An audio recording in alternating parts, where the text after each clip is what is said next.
Indonesia is prepared to deploy 20,000 or even more of our sons and daughters to help secure peace in Gaza or elsewhere.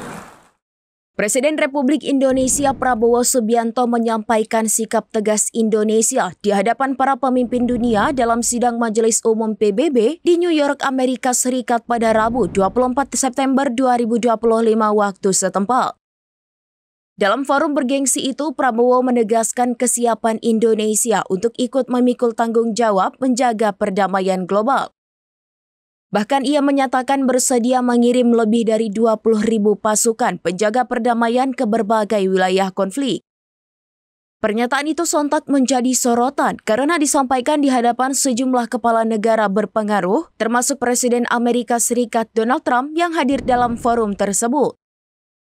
Prabowo menekankan Indonesia tidak akan tinggal diam menghadapi krisis kemanusiaan yang terus melanda dunia.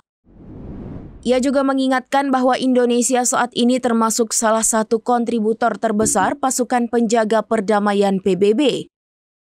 Kehadiran prajurit TNI di berbagai misi internasional menurutnya adalah bukti nyata komitmen bangsa terhadap stabilitas dan keamanan dunia. To reject this doctrine, we must stand for all, the strong and the weak.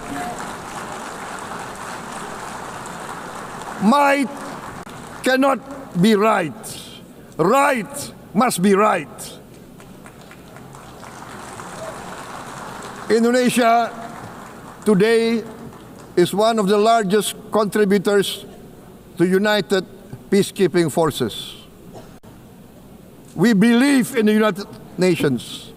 We will continue to serve where peace needs guardians, not with just words, but with boots on the ground. If and when the United Nations Security Council and this great assembly decide Indonesia is prepared to deploy 20,000 or even more of our sons and daughters to help secure peace in Gaza or elsewhere, in Ukraine, in Sudan, in Libya, everywhere when the peace needs to be enforced, peace needs to be guarded, we are ready. We will take our share of the burden, not only with our sons and daughters, we are also willing to contribute financially to support the great mission to achieve peace by the United Nations. Download Tribun X sekarang, menghadirkan lokal menjadi Indonesia.